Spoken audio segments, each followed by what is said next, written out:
Welcome to PlayStation Corner. My name is Jeeb, and today we have an overview of the AI Limit demo. And we're going to keep this intro nice, short, and sweet so we can get right to the game overview. But before we get started with what today's demo has to offer, and if you should consider checking it out or not, please consider leaving a like and subscribe. Alex and I really appreciate it, and it helps us know which of our many videos and series on the channel you like best so we can keep crafting them for you every week.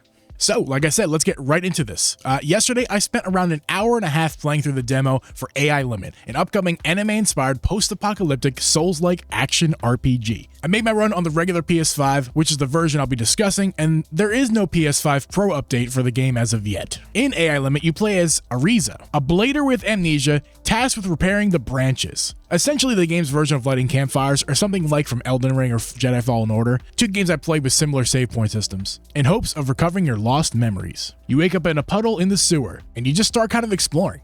It's pretty vague but straightforward. I didn't find myself really asking any questions, expecting to find some answers along the way, or just in the full version of the game. Demo doesn't really talk anything much about story. There's a few points where you talk to some people and they give you some story bites, but the sewers kind of feel mostly like a tutorial, guiding your escape to figure out who you are. There's a real sense of mystery about who you are and exactly what you're doing, and I find that really appealing in stories and games in general. There's no character creation or class selections, but after lighting your first campfire, you can choose between three starter weapons: a one-handed longsword, dual blades, and a two-handed greatsword. A quick note on character customization: I actually kind of like the lack thereof. I'd much rather play a game with a full-fledged character that's been made and crafted for you than have to spend 20 minutes kind of making my own. I might be the minority on this one, especially for RPG fans, but I just don't really enjoy character customization process. Never really been a D&D player, although I do enjoy it, and the one time I did play it, it was created for me beforehand. Kind of a similar experience where this is happening. They're making the character for you, so let me know in the comments down below what your stance is on that, and we can have a discussion. Let's talk about that starting area. There's nothing particularly unique about it, and it kind of lacks any real unique features. Nothing to be impressed with or upset with, I do have to say, though I do imagine the game opens up a bit more in the full version of the game. Visually, it kind of reminds me of something like Xenoblade, believe it or not. If you were to tell me this is the Xenoblade sewer system, I'd think I'd believe you. That's not a knock on it though. I actually really enjoy the art style. I hope it gets more interesting though when you leave the sewers. Graphically, I think it looks really good. I played in performance mode for the entirety of my demo playthrough, which sacrifices a bit of resolution for 60 FPS experience. I didn't find myself really yearning for more. It was a pretty good experience. Although I wish it was a smoother 60 FPS experience. I could see frame rates dropping especially during intense moments, but nothing I can't really get over for a $35-ish game. From other reviews I've read before making this video, apparently the fidelity mode has more significant frame drops.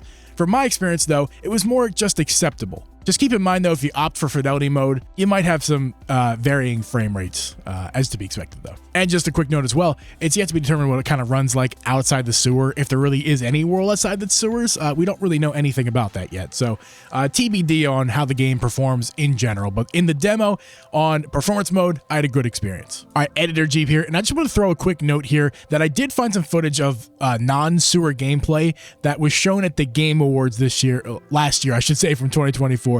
So I'm going to show a few seconds of the footage here. Obviously, this is not running on the PS5. I believe this is running on PC. Just wanted to showcase some gameplay that's featuring from outside of the sewers. However, this is not what you're going to be seeing in the demo. I just wanted to show this to you because I mentioned something to the effect of, we don't know what it's going to be like outside the sewers. Well, we kind of do, because we did see some gameplay outside of that. So just want to showcase a few seconds here for you guys, and we'll get right back to whatever I was saying next. Gameplay-wise, it stuck pretty closely to the Souls-like formula. Light and heavy attacks, bonfires with respawning enemies, and a stim pack equivalent for the healing system. The controls feel like a Souls game, and you can customize the layout to your liking. AI Limit does introduce some unique mechanics though. It uses something called the sync bar, which ranges from 0 to 100% and is divided into 4 levels. The higher your sync percentage is, the more damage you deal.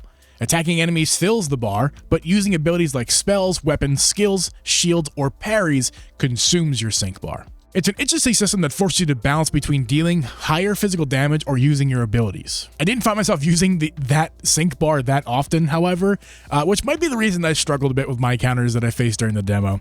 I'm a bit more of a hack and slash gamer, and the Souls-like experience gameplay is never really the ideal game for me, as I kind of lack any and all real strategy while playing a game. I just kind of button mash. I did struggle a little bit with this game. But that's just a me thing. If you guys are more accustomed to Souls-like experiences, you know exactly what you're in for with this one. Although there is no jump. Just quick note on that, there's no jump button, which I did not like. I'm a guy who likes to explore in my games no matter what game I'm playing, and a lack of a jump button really kind of hinders that.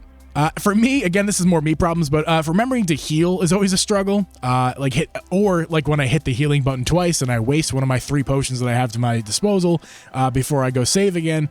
That's on me, though. Those accidents happen a lot with me, and I waste my potions a lot. I did find myself, however, using the shield mechanic because, of course, I was a human shield up until I realized I had a shield, and I could block my attacks instead of dying over and over. I was far from mastering it, but I did find it very useful. Just, again, note, using your shield, even if you're not being hit directly with the shield, every second you have your shield equipped reduces your sync bar. Just make sure to only use it when necessary and not just kind of walk around the world with it, because if you just walk around with it, it's going to constantly drain your bar and you're quickly going to realize the mistakes that you made. The game isn't overly difficult, but offers a fair challenge, especially when dealing with fast enemies or ranged attacks. I didn't make it to the final boss of the demo, although I do know there is one, but I wouldn't share much about it anyway, as I feel that if you're interested in this game, you should play the demo yourself. I did fight plenty of enemies though, and the enemy variety in the demo is decent, and the level designs include little hidden paths, optical elite enemies, and shortcuts that loop back to earlier areas. One notable difference from other Souls-likes is the death mechanic. Instead of dropping your souls and your items to retrieve later, you permanently lose a percentage of your current total souls. So for example, if you have 1,000 souls to your disposal, instead of dying and losing all of them and having to go retrieve them later, you lose like, let's say 250, so you're left with 750 souls, just as a little example. This adds a layer of risk to dying, as large amounts of souls can result you lose them entirely. Although you do have to run through the area you just ran through already, so you can kind of replenish your souls and maybe even net profit depending on how you play. So it's not all terrible, but just something to note that, you know, you can't just go pick up your items and souls from before. You lose those and you have to reacquire them as you go. Overall, AI Limit offers a really good experience. It could certainly use performance improvements on the PS5, and I feel like every game coming out these days should offer a PS5 Pro experience, where this one does not, and that's a bit of a bummer. But I feel like for the $35 price tag, this should be a really solid experience. Although I didn't finish the demo, I do recommend giving it a shot, especially if you're a fan of the Souls-like experience. This one should be a really fun one to play, and it was a fun one to play for me.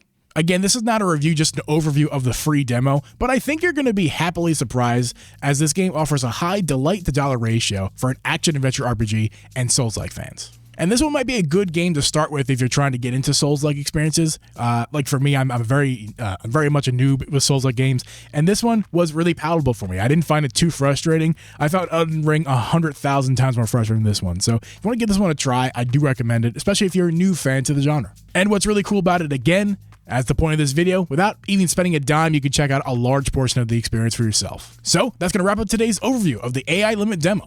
Is this a game you'd like to see be made into a full review in the channel? Do you think you'll be playing the demo or even picking this one up with a pre-order? Let us know in the comments down below. Please make sure to drop a like in this video on your way out and subscribe for more lists, deals, and weekly content from PlayStation Corner. Thanks so much for watching, and we'll catch you in the next one.